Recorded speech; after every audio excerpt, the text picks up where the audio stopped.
రామ్టాక్కి తిరిగి స్వాగతం. 6 రోజులు సిపిఎం జాతీయ మహాసభలు మదురైలో జరిగాయి.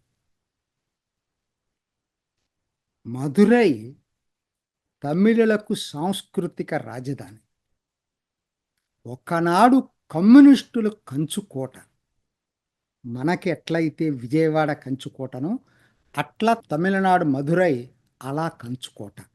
అఫ్కోర్స్ ప్రస్తుత ఎంపీ కూడా సిపిఎం నుంచే మదురై. కాకపోతే ఇప్పుడు ఆ కంచుకోట కాదు, ఎలియన్స్లో డిఎంకే తరఫున ఎలియన్స్లో గెలవటం జరిగింది. అక్కడ జరిగినాయి ఈ కాన్ఫరెన్స్.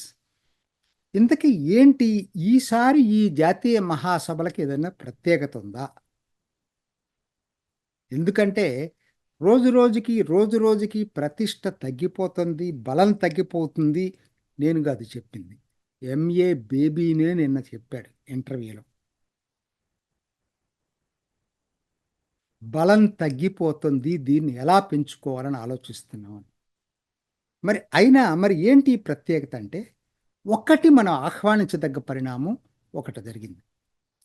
చాలా రాష్ట్రాల్లో కేంద్రంలో పాత తరం పోయి కొత్త తరం ముందుకొచ్చింది. ఇది ఆహ్వానించదగ్గ పరిణామం. ఏ పార్టీలో జరిగినా ఆహ్వానించదగ్గ పరిణామం. అలాగే తెలుగు రాష్ట్రాల నుంచి కూడా ఎంతోమంది కొత్త వాళ్ళు వచ్చారు. తెలంగాణ నుంచి జాన్ వెస్లీ వాళ్ళ రాష్ట్ర కార్యదర్శి, ఎస్ వీరయ్య చిరపరిచితులు అందరికీ టీవీల్లో, అట్లానే జ్యోతి, ఇట్లా ఎం సాయిబాబు. అదే ఆంధ్ర నుంచి డి రమాదేవి, తను అందరికీ చిరపరిచితురాలే. అఫ్కోర్స్ నాకు వ్యక్తిగతంగా వీరయ్య, రమాదేవి వీళ్ళు బాగా తెలిసిన వాళ్ళు. తర్వాత కె లోకనాథం ఆంధ్ర నుంచి. వీళ్ళందరూ తెలుగు రాష్ట్రాల నుంచి కొత్తగా ఎన్నికయ్యారు సెంట్రల్ కమిటీకి. పాత వాళ్ళు ఇంకా ఉన్నారు, వాళ్ళని వదిలిపెట్టండి. కొత్తగా ఎన్నికైనటువంటి వాళ్ళు యువకులు. అది మనం మర్చిపోవద్దు.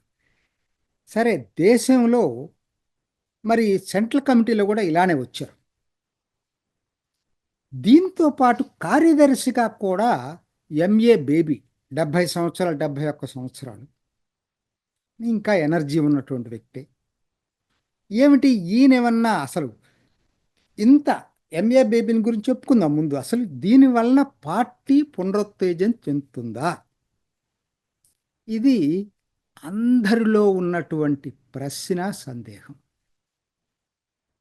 ఎందుకంటే ఇప్పటికే ఆ దీపం కొడగారిపోతున్నప్పుడు పెరిగి మళ్ళా దేదీప్యమానంగా వెలిగే అవకాశం ఉందా?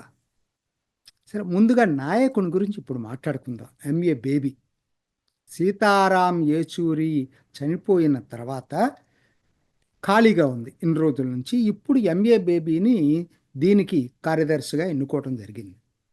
నాకు తెలిసి వ్యక్తిగతంగా ఎంఏ బేబీ మీద తీవ్ర విమర్శలు లేవు. ఇప్పుడు పినరాయి విజయన్ అనుకో, మోస్ట్ కాంట్రవర్షియల్. ఈపి జయరాజన్ కానీ, అసలు ఆ కన్నూరు లాబీయే పెద్ద కాంట్రవర్షియల్. ఈయన కన్నూరు లాబీకి చెందినటువంటి వ్యక్తి కదా, అది మనం దృష్టిలో పెట్టుకోవాలి. కన్నూరు లాబీకి చెందినటువంటి వ్యక్తి కాదు. ఇప్పటికే అక్కడ విజయన్, ఎప్పటి నుంచో అచ్యుతానందన్, ఈ ఫ్యాక్షన్స్ ఉన్నా కూడా ఈయన అందరికీ దగ్గరగానే ఉంటాడు తప్పితే ఒక ఫ్యాక్షనిస్టుగా ముద్రపడాల. అది పాజిటివ్ యాంగిల్ ఎంఏ బేబీ దగ్గర. సరే, ఈ అయితే ఈ కన్నూరు లాబీ ఎంత పవర్ఫుల్ అంటే సిపిఎం కేరళలో అందరూ అనుకోవటం ఏంటంటే ఈయన్ని అసలు ఢిల్లీకి పంపించటానికి 2012 తర్వాత అక్కడే ఉంటున్నాడు ఆయన.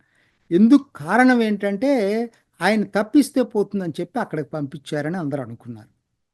ఇప్పుడు కూడా వింటున్నది ఏంటంటే యాక్చువల్గా దాంట్లో బెంగాల్ యూనిట్, మహారాష్ట్ర యూనిట్ వ్యతిరేకించిన ప్రకాష్ కరత్తు ఎంఏ బేబీకి మద్దతు ఇచ్చాడని, మొదట్లో వీళ్ళకి ఇష్టం లేకపోయినా కన్నూరు లాబీ అల్టిమేట్గా ప్రకాష్ కరత్ వాళ్ళని ఒప్పించాడని వార్తా సంస్థలు బోగట్ట. అవన్నీ మనకు తెలియదు, లోపల ఎన్ని ఊహించుకోవటం తప్పితే లోపల ఏం జరిగిందనేది ఎవరికీ తెలియదు. ఈయన ఏంటంటే కన్నూరు లాబీ కాకుండా ఉండటానికి ఈయన డీప్ సౌత్కి సంబంధించినటువంటి వ్యక్తి, కొల్లాంకి సంబంధించినటువంటి వ్యక్తి. సో సౌత్ కొంచెం పాలిష్డ్గా ఉంటుంది, అంత ఇదిగా ఉండదు. వెన్ కంపేర్ టు నార్త్ కేరళలో సౌత్ కొంత పాలిష్డ్గా ఉంటుంది. సరే, ఈఎంఎస్ తర్వాత అంటే ప్రకాష్ కరత్ మధ్యలో అయినా ఆయన పేరుకి మలయాళే కానీ కేరళతో యాక్చువల్ సంబంధాలు ఏం లేవు. కానీ తర్వాత వచ్చినటువంటి వ్యక్తి ఎంఏ బేబీ. ఇంకా రెండోది వినపడుతుంది ఏంటి, ఈయన క్రిస్టియన్ మైనారిటీ. అవన్నీ నేనైతే కమ్యూనిస్టులు దాన్ని నమ్ముతారని నేను అనుకోను. ఇప్పుడు కమ్యూనిస్టుల సంగతి నాకు తెలియదు కానీ ఒకనాటి కమ్యూనిస్టులు కాదు. అయినా ఈయన ఒక ఆల్రెడీ ఇప్పటికే ఒక వివాదంలో ఇరుక్కున్నాడు కేరళలో అప్పట్లో. ఈయన ఎథిస్ట్గా ఆయన ఈయన ఎడ్యుకేషన్ మినిస్టర్గా ఉన్నప్పుడు ఒక ఒక పుస్తకంలో ఒక చాప్టర్ యాడ్ చేశాడు. లైఫ్ వితౌట్ రిలీజియన్ అనేది ఒక చాప్టర్ యాడ్ చేశాడు. అది పెద్ద వివాదం అయింది. ఎందుకంటే ఆల్మోస్ట్ ఎక్కువ మంది ఈవెన్ కమ్యూనిస్టులకు ఓటేసే వాళ్ళ కూడా ఎక్కువ మంది ఆస్తికులే కదా. సో దాంతో అది వివాదమై చివరికి తీసేయాల్సిన పరిస్థితి వచ్చింది ఈ ఎంఏబిబి టైంలో. సో కాబట్టి నేను అది పెద్ద ఫ్యాక్టర్ కింద నేను లెక్క తీసుకోవట్లేదు. ఎందుకంటే వాళ్ళు ఓన్ చేసుకోరు కదా. ఈయన ఎథిస్ట్ అన్న తర్వాత వాళ్ళు ఓన్ చేసుకుంటారని నేనైతే అనుకోను. ఇప్పుడు వద్దామండి అసలు విషయానికి. పార్టీకి ఏదైనా తిరిగి పునరుత్తేజం వస్తుందా? ఒక్కొక్కటి ఆలోచిద్దాం రాష్ట్రాల వారీగా. వాళ్ళకి 3 ప్రధాన రాష్ట్రాలండి. ఇప్పుడు అధికారంలో ఉన్నది కేవలం కేరళలో. కేరళలో పినరాయి విజయన్ ఆయన 79 సంవత్సరాలైనా నిన్న పోలిట్ బ్యూరోలో కానీ సెంట్రల్ కమిటీలో కూడా ఆయన కంటిన్యూ చేస్తున్నారు. అందరికీ వర్తించినటువంటి రూల్ పినరాయి విజయన్కి వర్తించలే. సరే, అది ఒక యాంగిల్ అనుకుంటే, రెండోది అసలు చాలా కాంట్రవర్సీస్లో ఉంటాడు ఎప్పుడు. ఆ కన్నూరు లాబీకి అసలు నాయకుడు ఎవరైనా ఉంటే అది పినరాయి విజయనే. ఆ కన్నూరు లాబీ దగ్గరే సిపిఎం బీజేపీకి ఎక్కువగా హత్యలు జరిగేది. ఆ రెండింటి మధ్య కూడా అదే ప్రాంతం. దానికి దానికి రింగ్ లీడర్ పినరాయి విజయన్. ఇవాళ ఆయన కూతురు వీణ డైరెక్ట్గా ప్రాథమిక ఆధారాలు దొరికినాయి ఏ విధంగా అవినీతి కుంభకోణం చేసిందనేది. ఎన్నో వస్తున్నాయి అవినీతి ఆరోపణలు. నేను అనుకోవటం మూడోసారి సిపిఎం రావటం ఏదైనా అదృష్టం తప్పితే మ్యాక్సిమం ఏదన్నా ఈయన కాంగ్రెస్ కనుక ఫెయిల్యూర్ అయ్యి లేకపోతే యాంటీ సిపిఎం ఓట్లు వర్టికల్గా రెండిట్లో చీలితే తప్పితే వచ్చే అవకాశాలు లేవు. మరి ఎంఏబేబీ హయాంలో ఉన్నటువంటి పార్టీ అధికారం కోల్పోతే మాత్రం ఆయనకి దెబ్బ అవుతుంది. అదే తిరిగి మూడోసారి అధికారంలోకి వస్తే మాత్రం ఖచ్చితంగా ఉపయోగపడుతుంది. ఆ ఛాన్సెస్ చాలా తక్కువ ఉన్నాయి.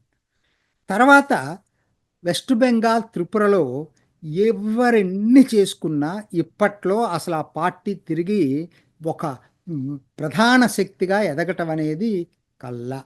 దాన్ని మర్చిపోండి. ఎందుకంటే ముఖ్యంగా పశ్చిమ బెంగాల్లో వాళ్ళు చేసినటువంటి పనులకి తిరిగి ప్రజలు వాళ్ళని మళ్ళా ఒక ప్రధాన ప్రతిపక్షంలో కూడా తీసుకురాడాలి ఎప్పటికి కూడా.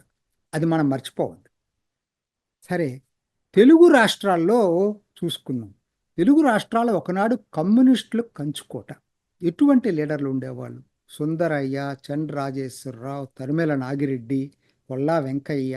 అసలు తలుచుకుంటే వాళ్ళు సిద్ధాంతపరంగా కానీ చాలా పాపులారిటీ వైజ్ కానీ చాలా పేరున్నటువంటి నాయకులందరూ ఇక్కడ ఉండేవాళ్ళు. ఇవాళ అఫ్కోర్స్ వాళ్ళలో ఎక్కువ భాగం నక్సలైట్ వైపుకి వెళ్ళారు. ఆ తర్వాత జరిగినటువంటి పరిణామాల్లో ఇవాళ తిరిగి ఇక్కడ వచ్చే అవకాశాలే లేవు. ఒకవేళ ఇప్పుడు ఎన్నికైనటువంటి వాళ్ళలో మంచివాళ్ళు ఉండొచ్చు. వ్యక్తులు మంచివాళ్ళ కాదా అనేది కాదు, సిద్ధాంతం మంచిదా లేదనేది ఇవాళ ప్రజలకి కమ్యూనిస్టు సిద్ధాంతం పట్టే పరిస్థితి లేదు. ఎందుకు చెప్తాను. ఒకటి, నంబర్ 1, ఇవాళ ఈరోజు కూడా కమ్యూనిస్టులు ఆ యూరోసెంట్రిక్ ఐడియాలజీతోనూ నడుస్తున్నారు.